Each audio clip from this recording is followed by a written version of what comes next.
Hello ಎಲ್ಲರಿಗೂ ನಮಸ್ಕಾರ. Welcome to my YouTube channel ಕನ್ನಡತಿಯ ಕಥಾಸುಧೆ. ನಾನು ನಿಮ್ಮ ರೂಪ ಕನ್ನಡತೆ. ದಯಮಾಡಿ ಲೈಕ್ ಮಾಡಿ, ಕಮೆಂಟ್ ಮಾಡಿ, ಇತರರಿಗೂ ಶೇರ್ ಮಾಡಿ. ಹೃದಯವ ಕಾದಿರಿಸು ನನಗಾಗಿ ಪಗ 16. ರಾಮ್ಜಾನು ಮದುವೆಗೆ ಮುಹೂರ್ತ ನೋಡಿಸಲು ಬಂದಿದ್ರು ಮಾಲತಿ. ಅದು ಅವರು ಯಾವಾಗಲೂ ಬರುವ ಕುಲದೇವರ ದೇವಸ್ಥಾನ. ನಮಸ್ತೆ ಗುರುಗಳೇ ಎಂದು ಮೊದಲು ಅವರ ಆಶೀರ್ವಾದ ತೆಗೆದುಕೊಂಡ್ರು ಮಾಲತಿ. ತಂದಿದ್ದೀರಾ ಇಬ್ಬರ ಜಾತಕ ಎಂದಾಗ ತಲೆ ಆಡಿಸಿ ಅವರ ಕೈಗೆ ಇಟ್ಟರು ಮಾಲತಿ. 10 ನಿಮಿಷ ಇಬ್ಬರ ಜಾತಕವನ್ನು ನೋಡಿದ್ರು ಗುರುಗಳು. ಅದೇನೋ ಮೊದಲು ಆಶ್ಚರ್ಯ ತುಂಬಿದ ಅವರ ಕಣ್ಣುಗಳಲ್ಲಿ, ನಂತರ ಕಂಡಿದ್ದು ಕಾಂತಿ, ನಂತರ ಮೊಗದಲ್ಲೊಂದು ಪುಟ್ಟ ನಗು. ಇಬ್ಬರ ಜಾತಕವು ತುಂಬ ಚೆನ್ನಾಗಿ ಹೊಂದಾಣಿಕೆ ಆಗುತ್ತೆ. ಅವನು ರಾಮ, ಅವಳು ಜಾನಕಿ ಎಂದವರು ಮೊಗದಲ್ಲಿ ಮಾಸದ ಮಂದಹಾಸ ಇಟ್ಟುಕೊಂಡು, ಆದರೆ ನಿಮ್ಮ ಮೊಮ್ಮಗನಿಗೆ ಜೀವಕಂಟಕ ಇದೆ ತಾಯಿ ಎಂದರು ನಗುತ್ತಲೆ. ಆ ಮಾತು ಕೇಳಿ ಕುಸಿದು ಹೋದರು ಮಾಲತಿ. ಪೂರ್ತಿ ಮನೆಯ ಜೀವಾಳ ಅವನು, ಅವನ ಜೀವಕ್ಕೆ ಕಂಟಕವೇ? ಏನು ಹೇಳ್ತಿದ್ದೀರ ಗುರುಗಳೇ ಎಂದು ಆತಂಕದಿ ಕೇಳಿದವರ ನೋಡಿ, ಹೌದು ತಾಯಿ, ಇನ್ನೊಂದು ತಿಂಗಳಲ್ಲಿ ಅವನಿಗೆ ಜೀವಕಂಟಕವಿದೆ ಎಂದಾಗ ನಡುಗಿ ಹೋದವರು ಕಣ್ತುಂಬಿಕೊಂಡು, ಪರಿಹಾರ ಪೂಜೆ, ಮೃತ್ಯುಂಜಯ ಪೂಜೆ ಮಾಡಿಸ್ಬೇಕಾ ಗುರುಗಳೇ ಎಂದರು ಅವರ ಮುಂದೆ ಕೈ ಮುಗಿದು ಬೇಡುತ್ತಾ. ಬೇಡ ತಾಯಿ, ಅವಳ ಮಾಂಗಲ್ಯ ಭಾಗ್ಯ ಗಟ್ಟಿಗಿದೆ, ಅದೇ ಅವನನ್ನು ಕಾಪಾಡುತ್ತೆ. ಒಮ್ಮೆ ಆಕೆಯ ಕೊರಳಿಗೆ ಅವನ ಹೆಸರಿನ ತಾಳಿ ಬಿದ್ದರೆ ಸಾಕು ಎಂದವರು ಮತ್ತೆ ಅವರ ಕೈಗೆ ಜಾತಕವಿಟ್ಟು, ಮುಂದಿನ ತಿಂಗಳ 14ನೇ ತಾರೀಕು ಚೆನ್ನಾಗಿದೆ, ಅಂದೇ ಮದುವೆ ಮಾಡಬಹುದು. ಈ ಕಂಟಕದಲ್ಲಿ ಅವನು ಗೆದ್ದು ಬಂದರೆ ಇನ್ನಾವ ತಡೆಯೂ ಇರದು ಅವನಿಗೆ. ಆದರೆ ಮದುವೆ ಆಗುವವರೆಗೂ ಅವನ ಜೀವಕ್ಕೆ ಅಪಾಯ ತಪ್ಪಿದ್ದಲ್ಲ ಎಂದರು ಮಂದಸ್ಮಿತರಾಗಿ. ಮತ್ತೆ ಮುಂದಿನ ಮುಹೂರ್ತವನ್ನೇ ಕೊಡಿ ಗುರುಗಳೇ, ಆದಷ್ಟು ಬೇಗ ಮದುವೆ ಮಾಡಿಸಿದರೆ ಆಗದೆ ಎಂದರು ಆತಂಕದ ಕಣ್ಣುಗಳ ಹೊತ್ತು. ನಾವು ಮಾನವರು ಎಂದು ನಿಶ್ಚಯ ಮಾಡಿದ್ರೇನೋ, ಆ ದೇವರು ಯಾರು ಯಾರಿಗೆ ಎಂದು ಬರೆದು ಕಳಿಸಿರುವ, ಆಗುವಾಗ ಹಾಗೇ ಆಗುತ್ತೆ. ಯಾರ ಪ್ರಾಣ ಯಾರ ಕೈಯಲ್ಲಿರುತ್ತದೆಯೋ ಯಾರಿಗೆ ಗೊತ್ತು. ನಿಮ್ಮ ಮೊಮ್ಮಗನಿಗೆ ಕಂಟಕ ಇರುವುದು ಅವಳ ದೆಸೆಯಿಂದಾನೆ. ಹಾಗಂತ ಅವಳ ಹೊರತಾಗಿ ನೀವು ಯಾರನ್ನೇ ಮದುವೆ ಮಾಡುವುದಾದರೂ ಅದು ಅಸಾಧ್ಯ ಎಂದಾಗ ಒಂದು ಕ್ಷಣ ಕಣ್ಮುಚ್ಚಿ ತೆಗೆದವರು, ಸರಿ ಗುರುಗಳೇ, ನಿಶ್ಚಿತಾರ್ಥ ಯಾವಾಗ ಮಾಡಬೇಕು ಎಂದಾಗ ದಿನಗಳ ಲೆಕ್ಕ ಮಾಡಿ ಮುಂದಿನ ಶುಕ್ರವಾರ ದಿನ ಚೆನ್ನಾಗಿದೆ ಎಂದಾಗ ತಲೆ ಆಡಿಸಿ ಕಾಣಿಕೆ ಇಟ್ಟು ಮಗದೊಮ್ಮೆ ಕೈ ಮುಗಿದು ಅಲ್ಲಿಂದ ಹೊರಟರು ಮಾಲತಿ.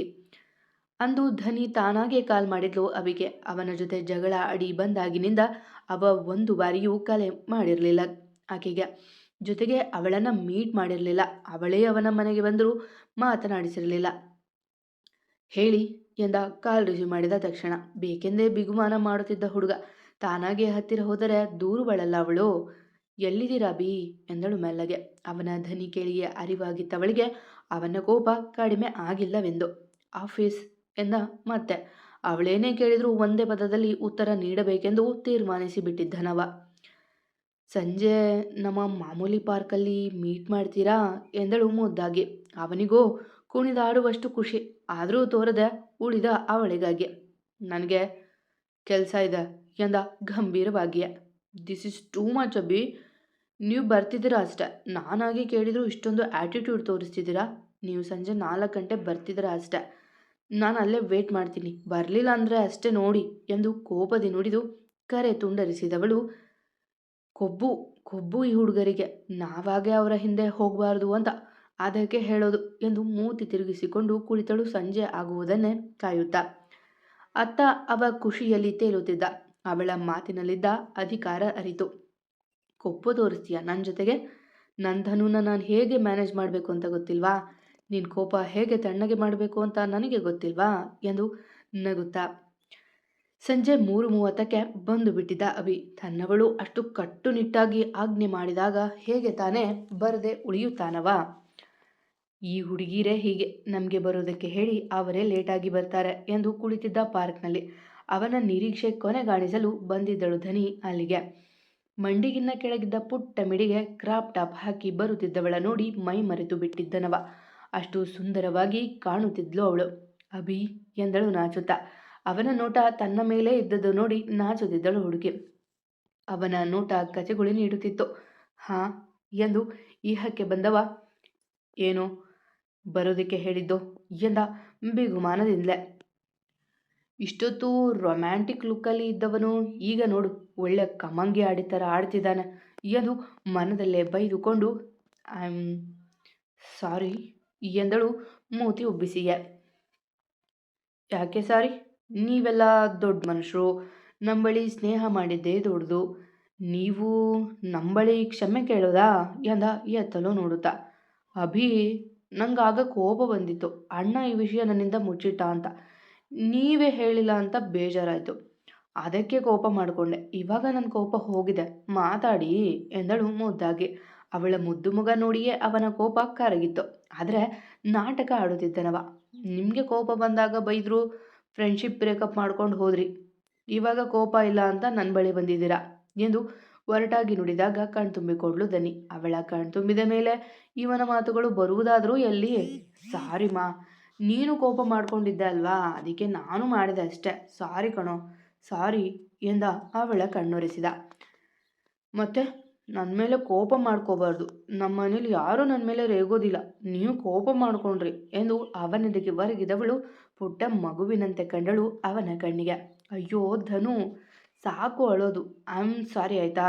ನಾನು ಸುಮ್ಮನೆ ಆಟ ಆಡಿಸ್ತಿದ್ದೆ. ಪ್ಲೀಸ್ ಮಾ, ಅಳ್ಬೇಡ ಎಂದು ಅವಳ ಬೆನ್ನು ನೇವರಿಸಿನಿಂದ ದೂರ ಸರಿದು, ಸರಿ, ಇನ್ಮುಂದೆ ನನ್ನ ಮೇಲೆ ಕೋಪ ಮಾಡ್ಕೊಳ್ಳೋ ಹಾಗಿಲ್ಲ ಎಂದಳು ಮೂಗು ಎಳೆಯುತ್ತಾ. ಎಂದ ನಗುತ್ತಲೆ. ಇವಾಗ ಐಸ್ ಕ್ರೀಮ್ ಕೊಡಿಸಿ ಸಾರಿ ಕೇಳಿ ಎಂದಾಗ ನಕ್ಕವ ಅವಳ ಕೈ ಹಿಡಿದು ಕರೆದುಕೊಂಡು ನಡೆದವ ಐಸ್ ಕ್ರೀಮ್ ಪಾರ್ಲರ್ಗೆ. ಅಭಿಯದು ಅದೇ ಹುಡುಗನ ಪಾಡೇನೋ. ಹುಡುಗಿಯದೇ ತಪ್ಪಿದ್ರು ತಾನೇ ಕ್ಷಮೆ ಕೇಳುವುದು. ಆದರೆ ಈ ಪ್ರೀತಿಯ ಬರದಲ್ಲಿ ತನ್ನ ಮೊದಲ ಪ್ರೀತಿಯ ಬಗ್ಗೆ ಅವಳ ಬಳಿ ಹೇಳುವುದು ಮರೆತು ಬಿಟ್ಟಿದ್ದಾನವ. ಅದು ಮತ್ತೇನೂ ತೊಂದರೆ ಮಾಡುವುದೋ. ರಾಮ್ ಜಾನ್ವನಂತೂ ಹಿಡಿಯುವವರೇ ಇಲ್ಲ. ಮನೆಯಲ್ಲೂ ಮದುವೆಗೆ ಒಪ್ಪಿಗೆ ಸಿಕ್ಕ ಮೇಲೆ ಏನಿದೆ? ಅವನ ಗುಣದ ಬಗ್ಗೆ ಅರಿತ ಮೇಲಂತೂ ಪ್ರೀತಿ ದುಪ್ಪಟ್ಟಾಗಿತ್ತು ಜಾನುವಿಗೆ. ಅವನ ಬಳಿ ಇರುವುದೇ ಖುಷಿ ಅವಳಿಗೆ. ಅವನಂತೂ ಆದಷ್ಟು ಅವಳಿಗೆ ಹತ್ತಿರ ಆಗುತ್ತಿದ್ದ. ದಿನಗಳು ಮೆಲ್ಲಗೆ ಓಡಿದ್ವು. ಇಂದು ಅವರ ಎಂಗೇಜ್ಮೆಂಟ್ಗೆ ಬಟ್ಟೆ ಒಡವೆ ತೆಗೆಯಲು ಬಂದಿದ್ರು ಎಲ್ಲ. ಎಂಗೇಜ್ಮೆಂಟ್ ಆದರೂ ರಾಮ್ ಮನೆಯವರೆಲ್ಲರೂ ಬಂದಿದ್ರು. ಇತ್ತ ಜಯಂತ್, ಅರುಣ್ ಅವರ ಜೊತೆ ಮನೆಯಲ್ಲೇ ಉಳಿದಿದ್ರೆ ಭೂಮಿಕಾ, ಜಾನು, ಅಭಿ, ಅಜ್ಜ, ಅಜ್ಜಿ ಅಷ್ಟೇ ಬಂದಿದ್ರು. ಉರಿದುಕೊಂಡಿದ್ದ ಕೌಸಲ್ಯ ಸಹ ಬಂದಿರಲಿಲ್ಲ. ಜಾನು, ನೀನು ಯಾವ ಥರ ಬಟ್ಟೆ ತಗೋತೀಯ? ಅದಕ್ಕೆ ತಕ್ಕಂತೆ ರಾಮ್ಗೆ ಬಟ್ಟೆ ತೆಗೆಯೋಣ ಎಂದರು ಕೌಸಲ್ಯ ಸೊಸೆಯ ನೋಡಿ. ಆಂಟಿ, ನನಗೆ ಲೆಹೆಂಗಾ ಇಷ್ಟ, ಅದರಲ್ಲೇ ನೋಡೋಣ ಎಂದಾಗ ತಲೆ ಆಡಿಸಿದವರು, ಇವತ್ತೊಂದು ದಿನ ಅಷ್ಟೇ ನಿನಗೆ ಕನ್ಸೆಷನ್. ನಾಳೆ ಅರ್ಧ ಮದುವೆ ಆಗಿಬಿಡುತ್ತೆ. ಆಮೇಲೆ ನನ್ನ ಆಂಟಿ ಅಂದರೆ ಕಾಲು ಮುರಿತೀನಿ ಎಂದರು ನಗುತ್ತಾ. ನಾಲಿಗೆ ಕಚ್ಚಿಕೊಂಡ್ಲು ಹುಡುಗಿ. ಅವಳಿಗಾಗಿ ಲೆಹೆಂಗಾ ಸೆಲೆಕ್ಷನ್ ಕಡೆ ನಡೆದರು ಎಲ್ಲ. ತಿಳಿ ನೀಲಿ ಬಣ್ಣದ ಲೆಹೆಂಗಾ ಅವಳಿಗೆ ತುಂಬ ಇಷ್ಟವಾಗಿತ್ತು. ಆಂಟಿ ಎಂದವಳು ನಾಲಿಗೆ ಕಚ್ಚಿಕೊಂಡು. ಅತ್ತೆ, ನಾನಿದನ್ನು ಟ್ರೈ ಮಾಡ್ತೀನಿ ಎಂದು ಖುಷಿಯಿಂದ ಕೇಳಿದ್ಲು ನಗುತ್ತಾ. ಹೋಗು ಎಂದಾಗ ಅದನ್ನು ಎತ್ತಿಕೊಂಡು ನಡೆದಳು ಟ್ರಯಲ್ ಕೋಣೆಗೆ. ಬಟ್ಟೆ ಎಲ್ಲ ತೊಟ್ಟು ಆಗಿತ್ತೇನೋ, ಇನ್ನೇನು ಆಚೆ ಬರಬೇಕು ಎನ್ನುವಾಗ ಅಲ್ಲಿಗೆ ಬಂದಿದ್ದ ರಾಮ್. ಆ ಎಂದು ಅವಳು ಅರಚಲು ಹೊರಟವಳು ಅವನ ನೋಡಿ ಎದುರಿಸಿರು ಬಿಡುತ್ತಾ, ರಾಮ್, ನೀವಾ? ಭಯ ಆಗೋಯ್ತು ನನಗೆ ಎಂದಳು ಅವನ ನೋಡಿ. ನೀನು ಹೇಗೆ ಕಾಣಿಸ್ತಿದೀಯಾ ಅಂತ ಮೊದಲು ನಾನೇ ನೋಡಬೇಕು ಎಂದವ ನಗುತ್ತಾ ಹಿಂದೆ ಸರಿದ. ಸೌಂದರ್ಯದ ಗಣಿಯೇ ಅವಳು. ಹೇಗೆ ಕಾಣ್ತಿದ್ದೀನಿ ಎಂದಳು ಆಸೆ ಕಣ್ಣುಗಳಿಂದ. ಕೈಯಲ್ಲಿ ಸೂಪರ್ ಎಂದು ತೋರಿದ. ನಾಳೆನೇ ಎಂಗೇಜ್ಮೆಂಟ್. ಇಷ್ಟು ಬೇಗ ನಮ್ಮ ಮದುವೆ ಆಗ್ತಿದೆ ನೋಡಿ ರಾಮ್. ನಾನು ಕನಸಲ್ಲೂ ಊಹಿಸಿರಲಿಲ್ಲ ಈ ಕೋಪಿಷ್ಟನನ್ನು ಇಷ್ಟು ಪ್ರೀತಿ ಮಾಡ್ತೀನಿ ಅಂತ ಎಂದಳು ಜಾನು ರಾಮ್ನ ಮೂಗು ಹಿಂಡಿ. ಹೌದು, ಆದರೆ ನಾನು ಅಂದುಕೊಂಡಿದ್ದೆ ಈ ನನ್ನ ಜಾನಕಿ ಇನ್ನು 6 ತಿಂಗಳಲ್ಲೇ ನನ್ನ ಹೆಂಡತಿಯಾಗಿರ್ತಾಳೆ ಅಂತ ಎಂದ ಅವನು ಅವಳಂತೆ ಅವಳ ಮೂಗಿಗೆ ಮೂಗು ಉಜ್ಜಿ. ನೀವು ಬಿಡಿ, ಈ ಪುರುಷರು ಏನನ್ನೇನೆನ್ನಾದರೂ ತಟ್ಟನೆ ಆಗಿಬಿಡುತ್ತೆ. ಆದರೆ ನನಗೆ ಒಂದೇ ಆಸೆ ಇದೆ ರಾಮ್, ನೆರವೇರಿಸ್ತೀರಾ ಎಂದಳು ಮುದ್ದಾಗಿ ಅವನ ಟೈ ಜೊತೆ ಆಟವಾಡುತ್ತಾ. ನೀವು ನನಗೆ ಪ್ರಪೋಸ್ ಮಾಡಬೇಕು ಎಂದಾಗ ಹುಬ್ಬೇರಿಸಿದ ರಾಮ್. ಪ್ಲೀಸ್ ಎನ್ನುವಾಗ ಆಚೆಯಿಂದ ಬಾಗಿಲು ತಟ್ಟಿದ್ದ ಶಬ್ದಕ್ಕೆ ಬೆಚ್ಚಿದವಳು ಬಂದೆ ಎಂದು ಆಚೆ ಬಂದಳು. ಅವನು ಹಿಂದೆಯೇ ಬಂದ. ಎಲ್ಲರ ಕಣ್ಣಿಗೆ ಅದು ತುಂಬ ಪ್ರೀತಿ ಮಾಡುವ ಜೋಡಿ. ಹೋ ಎಂದು ಅರಚಿದರು ಎಲ್ಲ. ಏನಪ್ಪ, ಟ್ರಯಲ್ ನೋಡೋಕೆ ಹೋಗಿದ್ಯಾ ಎಂದು ಕಾಲೆಳೆದರು ಶಿವಕುಮಾರ್. ಅದು ತಾತ ಎಂದು ನಾಚಿದವನಂತೆ ನಟಿಸಿದವ. ನಾನು ಸೂಟ್ ನೋಡ್ತೀನಿ ಎಂದು ಅಲ್ಲಿಂದ ಓಡಿದ್ದ.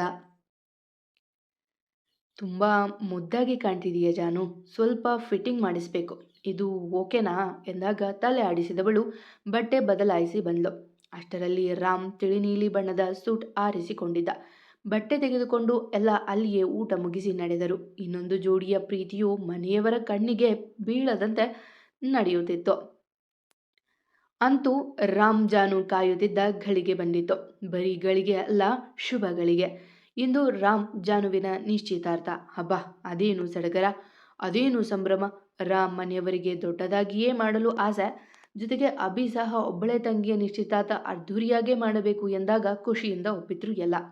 ಅಂತೆಯೇ ಚಿಕ್ಕದಾದ ಫಂಕ್ಷನ್ ಹಾಲ್ನಲ್ಲಿ ಸಿದ್ಧವಾಗಿತ್ತು ರಾಮ್ ಜಾನು ಎಂಗೇಜ್ಮೆಂಟ್. ಲಕ್ಕಿ ಲಕ್ಕಿ ಎಂದು ಅರಚಿದ ರಾಮ್ ಸ್ಟೇಜ್ನ ಮುಂದೆ ನಿಂತು. ಎಲ್ಲದರ ಉಸ್ತುವಾರಿ ಲಕ್ಕಿಯದೆ.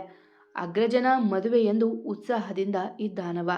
ಅಗ್ರಜ ಎಂದು ಓಡಿ ಬಂದಿದ್ದ ತಕ್ಷಣ ಅಣ್ಣನೆಂದರೆ ಪ್ರೀತಿ, ಗೌರವ, ಭಯ ಎಲ್ಲವೂ ಅವನಿಗೆ. ಅವನ ಕೋಪ ನೋಡಿಯೇ ಏನೋ ತಪ್ಪಾಗಿದೆ ಎಂದರಿತನವ. ಅದೇನದು, ಜಾನು ಜೊತೆ ರಾಮ್ ಅಂತ ಸರ್ವಾಂಶ್ರಾಮ್ ಜೊತೆ ಜಾಹ್ನವಿ ಅಂತ ಬರೆಸು ಅಂದಿದ್ದೆ ಅಲ್ವಾ ಎಂದು ಸ್ಟೇಜ್ ಮೇಲೆ ಹೂವಿನಲ್ಲಿ ಬರೆದಿದ್ದ ಹೆಸರ ನೋಡಿ. ಅವನ ಹೆಸರು ಪೂರ್ತಿಯಾಗಿ ಇರಬೇಕು ಅವನಿಗೆ. ಹೌದು ಅಗ್ರಜ, ಗೆಸ್ಟೆಲ್ಲ ಬರ್ತಾರಲ್ಲ, ಅದಕ್ಕೆ ಹಾಗೆ ಇರಲಿ ಅಂತ ನಾನೇ ಬರೆಸಿದೆ.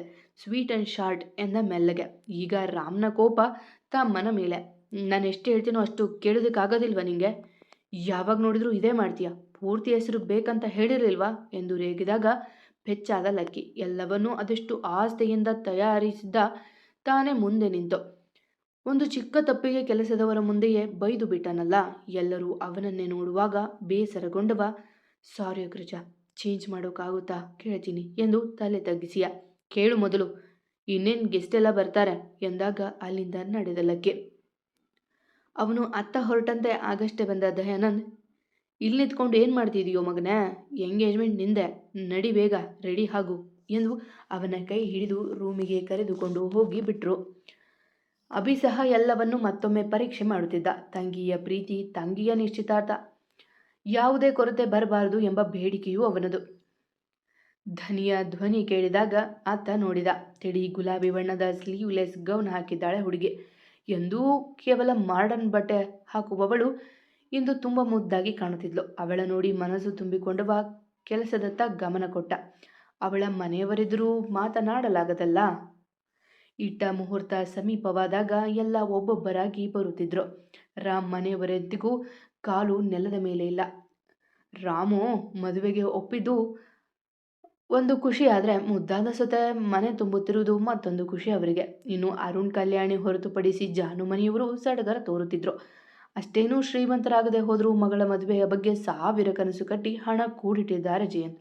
ಈಗ ಅಭಿಯೂ ಒಂದಷ್ಟು ಹೊಂದಿಸಿದ್ದಾನೆ.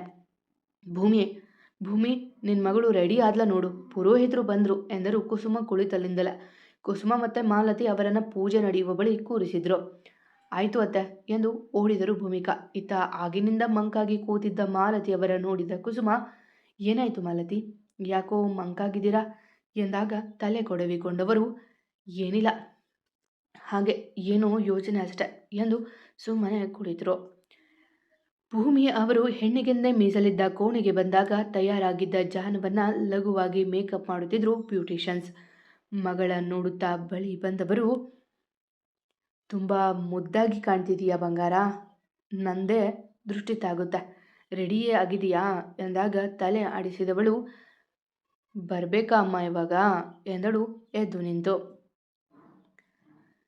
ಇಲ್ಲ, ಮೊದಲು ಚಿಕ್ಕದಾಗಿ ಪೂಜೆ ಇದೆ, ಆಮೇಲೆ ರಾಮ್ ಬರ್ತಾರೆ, ನೀನು ಬರಬೇಕು. ರಾಮ್ ಮನೆಯವರು ನಿಂಗೆ ಮಡಿಲು ತುಂಬಿದ ಮೇಲೆ ಉಂಗುರ ಬದಲಾಯಿಸೋದು, ಪೂಜೆ ಆಗುವವರೆಗೂ ಇಲ್ಲೇ ಇರು ಎಂದಾಗ ಮತ್ತೆ ಕುಳಿತಳು ತವಕದೆ.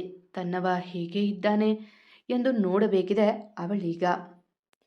ಅಂತೆಯೇ ಪೂಜೆ ಮುಗಿಯುವಷ್ಟರಲ್ಲಿ ರಾಮ್ ಸಹ ಅಲ್ಲಿಗೆ ಬಂದ. ದೊಡ್ಡದಾಗಿ ಬರೆದಿದ್ದ ನಾಮಫಲಕ ನೋಡಿದವ, ಸರ್ವಾಂಶ್ರಾಮ್ ಅಂದರೆ ಕಡಿಮೆಯೇ, ನನ್ನ ಎಂಗೇಜ್ಮೆಂಟ್ ಎಂದು ಅಹಂನಿಂದ ನುಡಿದವ ಸ್ಟೇಜ್ ಮೇಲೆ ನಿಂತಾಗ ಎಲ್ಲ ಕಣ್ಣುಗಳು ಅವನ ಮೇಲಿಗೆ. ಜಾನುವಿಗೆ ಬರಲು ಹೇಳಿದಾಗ ದನಿ ಅವಳನ್ನ ಕರೆತಂದಳು.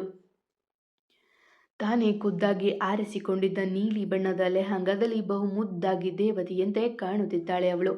ಕತ್ತಿಗೆ ಚಿಕ್ಕದಾದ ಒಂದು ನೆಕ್ಲೆಸ್, ಕಿವಿಗೆ ಓಲೆ, ಇಷ್ಟುದ್ದ ಕೂದಲನ್ನ ಹೆಣೆಯದೆ ಬಿಟ್ಟಿದ್ದಾಳೆ. ಚಿಕ್ಕದಾಗಿ ಬಂಧಿಸಿ ಮೊಗದಲ್ಲಿ ಚೂರು ಮೇಕಪ್, ಆದರೆ ಮೊಗಕ್ಕೆ ಕಳೆ ತಂದಿದ್ದು ಅವಳ ಮುದ್ದಾದ ನಗು. ಏನಪ್ಪ ರಾಮ, ಸೀತೆನ ನೋಡಿ ಕಳೆದು ಬಿಟ್ಯಾ ಎಂದರು ದಯಾನಂದ್ ಅವನ ಪಕ್ಕವೇ ನಿಂತು. ವಾಸ್ತವಕ್ಕೆ ಬಂದವ ಮಾಸದ ನಗು ಹೊತ್ತು ನಿಂತಿದ್ದ. ಒಮ್ಮೆ ಕಣ್ಣೆತ್ತಿ ನೋಡಿದ್ಲು ಜಾನು. ಅವನು ಅದೇ ಬಣ್ಣದ ಸೂಟ್ ಹಾಕಿ ಮಿಂಚುತ್ತಿದ್ದ. ಅಪರೂಪದ ನಗುವಿತ್ತು ಮೊಗದಲ್ಲೇ. ಕುತ್ಕೋ ಜಾನು ಎಂದು ಅವಳನ್ನ ಮಣೆಯ ಮೇಲೆ ಕೂರಿಸಿ ಅವಳ ಮಡಿಲು ತುಂಬಿದರು ಫಲ ತಾಂಬೂಲದಿಂದ. ಇನ್ಮುಂದೆ ನೀನು ನಮ್ಮನೆ ಸೊಸೆ ಎಂದು ಹೆಮ್ಮೆಯಿಂದ ಹೇಳಿದ್ರು ದಯಾನಂದ್ ಕೌಸಲ್ಯ. ನಿಮ್ಮನೆ ಸೊಸೆ ಆಗೋದಕ್ಕೆ ನಾನು ತುಂಬ ಅದೃಷ್ಟ ಮಾಡಿದ್ದೀನಿ ಅತ್ತೆ ಮಾವ ಎಂದು ಬಾಯಿ ತುಂಬ ಕರೆದವಳು ಇಬ್ಬರ ಕಾಲಿಗೆ ಎರಗಿದ್ಲು. ಹಾಗೆ ಎಲ್ಲರ ಕಾಲಿಗೆ ಬಿದ್ದು ಆಶೀರ್ವಾದ ತೆಗೆದುಕೊಂಡ್ಲು. ಬನ್ನಿ, ಟೈಮ್ ಆಗುತ್ತೆ, ಉಂಗುರ ಬದಲಾಯಿಸ್ಕೊಳ್ಳಿ ಎಂದು ಪುರೋಹಿತರು ಕರೆದಾಗ ನಗುತ್ತಾ ಬಂದು ಎದುರು ನಿಂತರು ರಾಮ್ ಜಾನು. ಅವ ಕಣ್ಣಲ್ಲೇ ಹೊಗಳುತ್ತಿದ್ರೆ ಅವಳು ಕಣ್ಣಲ್ಲೇ ನಾಚುತ್ತಿದ್ಲು. ತಗೋ ಸ್ವೀಟಿ, ಮೊದಲು ನೀನೇ ಉಂಗುರ ಹಾಕು ಎಂದು ಅಭಿ ಉಂಗುರ ನೀಡಿದಾಗ ತೆಗೆದುಕೊಂಡವಳು ರಾಮ್ ಬೆರಳಿಗೆ ಉಂಗುರ ತೊಡಿಸಿದವಳು ಖುಷಿಗೆ ಕಣ್ತುಂಬಿಕೊಂಡು ಐ ಲವ್ ಯು ರಾಮ್ ಎಂದು ನಕ್ಕಳು ತುಂಬು ಖುಷಿಯಿಂದ. ಅವನು ಅವಳ ಬೆರಳಿಗೆ ಉಂಗುರ ತೊಡಿಸಿ welcome to my love Janaki ಎಂದಾಗ ಎಲ್ಲ ಜೋರಾಗಿ ಅರಚಿದರು. ಅಂತೂ ನಮ್ಮ ಮದುವೆ ಅರ್ಧ ಆಗೋಯ್ತು ರಾಮ್ ಎಂದಳು ಅವನ ಅಪ್ಪಿ. ಹಾಂ, ಇನ್ನರ್ಧ ಬಾಕಿ ಇದೆ ಎಂದವ ಅವಳ ಹಣೆಗೆ ತುಟಿ ಸೋಕಿಸಿದರೆ ಅದೊಂದು ಸುಂದರ ಕ್ಷಣ ಕ್ಯಾಮರಾದಲ್ಲಿ ಸೆರೆ ಆಗಿತ್ತು. ನೀವು ನಮ್ಮ ಆಶೀರ್ವಾದ ತಗೊಂಡ್ರೆ ನಾ ಹೋಗ್ತೀವಿ ಎಂದು ಜಯಂತ್ ತಮಾಷೆ ಮಾಡಿದಾಗ ಇಬ್ಬರು ದೂರ ಸರಿದ್ರು. ಮೊದಲು ಮಾಲತಿ ವಿಶ್ವನಾಥ್, ಶಿವಕುಮಾರ್ ಕುಸುಮ ಅವರ ಕಾಲಿಗೆ ಎರಗಿದವರು ನಂತರ ಎಲ್ಲರ ಆಶೀರ್ವಾದ ತೆಗೆದುಕೊಂಡರು. ಇಬ್ಬರೂ ಜೊತೆಯಾಗಿ ನಿಂತ್ಕೊಳ್ಳಿ ಸರ್, ಒಂದೆರಡು ಪೋಸ್ ಕೊಡಿ ಎಂದಾಗ ಅವಳ ನಡು ಬಳಸಿ ತನಗೊತ್ತಿಕೊಂಡು ಗಂಭೀರವಾಗಿ ನಕ್ಕರ. ಹಾಗೆ ಅವನ ಕೈ ಸರಿಪಡಿಸುವಂತೆ ಅವನ ಕೂದಲಲ್ಲಿ ಕೈ ಆಡಿಸುತ್ತಾ ಅವಳ ಎತ್ತಿಕೊಂಡು ಅವಳ ಹಿಂದಿನಿಂದ ಬಳಸಿ ಹೀಗೆ ಬಗೆ ಬಗೆಯ ಫೋಟೋ ತೆಗೆದ ನಂತರ ಫ್ಯಾಮಿಲಿ ಫೋಟೋ ಎಂದರು ಫೋಟೋಗ್ರಾಫರ್. ಅಲ್ಲೇ ಇದ್ದ ಎಲ್ಲರೂ ಬಂದು ಸೇರಿದರು ಅಲ್ಲಿಗೆ. ಲಕ್ಕಿ ಮೊಗದಲ್ಲಿ ಎಂದಿನಂತೆ ನಗುವಿರಲಿಲ್ಲ. ಅಭಿ ಜಾನುವಿನ ಪಕ್ಕ ನಿಂತರೆ ದನಿ ಅಣ್ಣನ ಪಕ್ಕ ನಿಂತಲು. ಹಿರಿಯರು ಚೇರ್ನಲ್ಲಿ ಕುಳಿತರು. ಉಳಿದವರು ಹಿಂದೆ ಮುಂದೆ ಅಡ್ಜಸ್ಟ್ ಮಾಡಿಕೊಂಡ್ರು. ಚಿಕ್ಕ ಕುಟುಂಬವೇನಲ್ಲವಲ್ಲ, ಸ್ಮೈಲ್ ಪ್ಲೀಸ್ ಎಂದಾಗ ಎಲ್ಲ ಚಿಯರ್ ಮಾಡಿದ್ರು. ಅದು ಸಹ ಒಂದು ಅದ್ಭುತ ಕ್ಷಣವಾಗಿ ಉಳಿಯಿತು. ಇಷ್ಟಾದರೂ ರಮಣ್ ಸುಳಿವಿಲ್ಲ. ಜಾನುವೆಂದರೆ ತುಂಬ ಇಷ್ಟಪಡುತ್ತಿದ್ದನವ. ಜಾನುವನ್ನು ಬಿಟ್ಟು ಕೊಡಲು ಒಪ್ಪದವ. ಅವರ ಎಂಗೇಜ್ಮೆಂಟ್ ಆದರೂ ಪತ್ತೆ ಇಲ್ಲ. ತಾನಾಗೆ ಹಿಂದೆ ಸರಿದು ಉಳಿದನೋ ಅಥವಾ ಹೊಸದಾಗಿ ಷಡ್ಯಂತರ ರೂಪಿಸಿದ್ದನೋ. ನಂತರ ಒಬ್ಬೊಬ್ಬರಾಗಿ ಬಂದು ಜೋಡಿಗೆ ವಿಶ್ ಮಾಡಿ ನಡೆದರು. ನಂತರ ಊಟಕ್ಕೆ ನಡೆದರು ರಾಮ್ಜಾನ್. ಇತ್ತ ಆಫೀಸ್ ಸ್ಟಾಫ್ ಜೊತೆ ಬಂದಿದ್ದ ಮಹಾಲಕ್ಷ್ಮಿ ಲಕ್ಕಿಯನ್ನು ಆರಿಸುತ್ತಿದ್ದಳು. ಅವನು ಯಾವುದರಲ್ಲೂ ಲವಲವಿಕೆ ಇಲ್ಲದೆ ಏನೋ ಕೆಲಸ ಮಾಡುತ್ತಿದ್ದ. ಹಾಯ್ ಲಕ್ಕಿಯವರೇ ಎಂದು ಮಹಾಲಕ್ಷ್ಮಿ ಕರೆದಾಗ ಹಿಂತಿರುಗಿ ನೋಡಿದವ ಹಾಯ್ ಮಹಾಲಕ್ಷ್ಮಿಯವರೇ ಎಂದ ತಣ್ಣಗೆ. ಅವನನ್ನು ನೋಡಿ ಅನುಮಾನದಿ ಕಣ್ಸಂಕುಚಿತವಳು. ಏನಾಯಿತು, ನೀವು ಲಕ್ಕಿ ಥರ ಇಲ್ಲ ಎಂದಳು ಗೊಂದಲದಿ. ಏನಿಲ್ಲ, ಅಗ್ರಜ ಅತ್ತಿಗೆ ಊಟಕ್ಕೆ ಹೋಗಿದ್ದಾರೆ, ಮೀಟ್ ಮಾಡಿದ್ರಾ ಎಂದ ಎತ್ತಲೋ ನೋಡುತ್ತಾ. ಹಾಂ, ಅವರನ್ನು ಮೀಟ್ ಮಾಡ್ತೀನಿ ಬಿಡು, ಹೇಗಿದ್ರೂ ನಮ್ಮ ಆಫೀಸ್ ಅವರೇ ಅಲ್ವಾ. ಆಡಿದವರ ಬಾಯಿ ಮುಚ್ಚಿಸಿ ಬಿಟ್ರು ರಾಮ್ ಸರ್ ಎಂದಾಗ ಅಡ್ಡಡ್ಡ ತಲೆ ಆಡಿಸಿದವ. ಸರಿ, ಊಟ ಮುಗಿಸಿ ಹೋಗಿ ಎಂದವ ಅಲ್ಲಿಂದ ಸರಿಯಲು ಹೊರಟಾಗ ಅವನ ಕೈ ಹಿಡಿದವಳು. ಮತ್ತೆ ನಮ್ಮ ಬಗ್ಗೆ ಮಾತನಾಡುವವರ ಬಾಯಿ ಮುಚ್ಚಿಸೋದು ಯಾವಾಗ ಎಂದಳು ಅವನನ್ನೇ ನೋಡಿ. ಅಗ್ರಜನ್ನ ಮದುವೆ ಆಗಲಿ ಬಿಡು, ಆಮೇಲೆ ನೋಡೋಣ ಎಂದವ ಕೈ ಬಿಡಿಸಿಕೊಂಡು ನಡೆದಾಗ ಪೆಚ್ಚಾದಳು ಮಹಾಲಕ್ಷ್ಮಿ. ಬಂದವರೆಲ್ಲ ಒಬ್ಬೊಬ್ಬರಾಗಿ ಹೋಗಿಯಾಗಿತ್ತು. ಭಾರವಾದ ಲೆಹಂಗಾ ಸಾಕಾಗಿ ಹೋಗಿತ್ತು. ರಾಮ್, ಹೊರಡೋದ ಈಗ ಎಂದಳು ನಗುತ್ತಲೆ. ಅವಳ ಕೈ ಹಿಡಿದವ. ಎಲ್ಲ ಹೊರಡೋದೆ, ನಾನು ನಿನಗೆ ಕಿಸ್ ಮಾಡಿದೆ, ನೀನು ಕೊಡ್ಲೇ ಇಲ್ಲ ಎಂದ ಅವಳ ಮುಂಗುರುಳ ಸರಿಸಿ. ಕೊಡ್ತೀನಿ ಬಿಡಿ ಮದುವೆಯಲ್ಲಿ ಎಂದು ನಕ್ಕವಳು. ಅವನಿಂದ ಬಿಡಿಸಿಕೊಂಡು ಒಂದಷ್ಟು ದೂರ ಓಡಿದವಳು ಮತ್ತೆ ಮರಳಿ ಅವನ ಕೆನ್ನೆಗೆ ಪ್ರೇಮದ ಕಾಣಿಕೆ ನೀಡಿ ಓಡಿದಳು ನಾಚಿ. ಜಾನಕಿ ಎಂದು ತನ್ನಲ್ಲೇ ನುಡಿದು ನಕ್ಕವ ಬಟ್ಟೆ ಬದಲಿಸಲು ನಡೆದ. ಅಭಿ, ನನಗೆ ಒಂದು ಹೆಲ್ಪ್ ಆಗಬೇಕಿತ್ತು ನಿಮ್ಮಿಂದ ಎಂದಳು ಧನಿ ಎದುರಿಸಿರು ಬಿಡುತ್ತಾ. ಹಾಂ ಹೇಳಿದನು, ಬೆಳಿಗ್ಗೆ ಹೇಳೋದು ಮರೆತೆ, ತುಂಬ ಚೆನ್ನಾಗಿ ಕಾಣ್ತಿದ್ದೀರಾ ಎಂದವ ಅವಳ ಮುಂದೆ ನೀರು ಚಾಚಲು. ಥ್ಯಾಂಕ್ ಯು ಎಂದು ನೀರು ಕುಡಿದಳು. ಅವಳು ಅದೇ ಹೊಗಳಿಕೆ ಅಲ್ಲವೇ ಬಯಸಿತ್ತು. ಅದು ಅಡುಗೆಯಲ್ಲಿ ಮಾಡಿದ್ರು ಅಲ್ವಾ, ಆ ಚಂಪಾಕಲಿ ನನ್ನ ಫೇವ್ರೇಟ್, ಖಾಲಿ ಆಗೋಯ್ತಂತೆ. ನನಗಾಗಿ ಅದು ಎಲ್ಲಿಂದ ತರಿಸಿದ್ದೋ ನೀವು ತಂದು ಕೊಡ್ತೀರಾ ಎಂದಳು ಮುದ್ದಾಗಿ. ನಿಮ್ಮಣ್ಣನಿಗೆ ಹೇಳಿದರೆ ಅಂಗಡಿನೇ ತರ್ತಿದ್ರು. ಇಟ್ಸ್ ಓಕೆ, ಇವತ್ತು ಕೇಳಿ ಮಾಡಿಸಿಕೊಂಡು ನಾಳೆ ಬೆಳಗ್ಗೆ ನಿಮಗೆ ಕೊಡ್ತೀನಿ ಎಂದಾಗ ಖುಷಿ ಆದವಳು ಥ್ಯಾಂಕ್ ಯು ಅಭಿ ಎಂದು ಅವಳ ಅರಿವಿಗೂ ಬಾರದೆ ಅವನ ಕೆನ್ನೆಗೆ ಮುತ್ತಿಟ್ಟು ಓಡಿದಳು ಖುಷಿಯಿಂದ. ಮುತ್ತು ತೆಗೆದುಕೊಂಡವ ಶಾಕ್ನಲ್ಲಿದ್ದರೆ ಆ ದೃಶ್ಯ ಸುಮಿತ್ರಾ ಅವರು ನೋಡಿಬಿಟ್ಟಿದ್ದರು. ಮತ್ತೆ ಸಿಗುವ. ಕತೆ ಇಷ್ಟ ಆಗಿದ್ರೆ ಕಮೆಂಟ್ ಹಾಕಿ, ಜಾಸ್ತಿ ಇಷ್ಟ ಆಗ್ತಿದ್ರೆ ಸಬ್ಸ್ಕ್ರೈಬ್ ಮಾಡ್ಕೊಳ್ಳಿ. ಎಂದಿನಂತೆ ನಿಮ್ಮ ಪ್ರೀತಿ ಕಮೆಂಟ್ ಪ್ರೋತ್ಸಾಹದ ನಿರೀಕ್ಷೆಯಲ್ಲಿ ನಾನು ನಿಮ್ಮ ರೂಪಕ ನಡತೆ.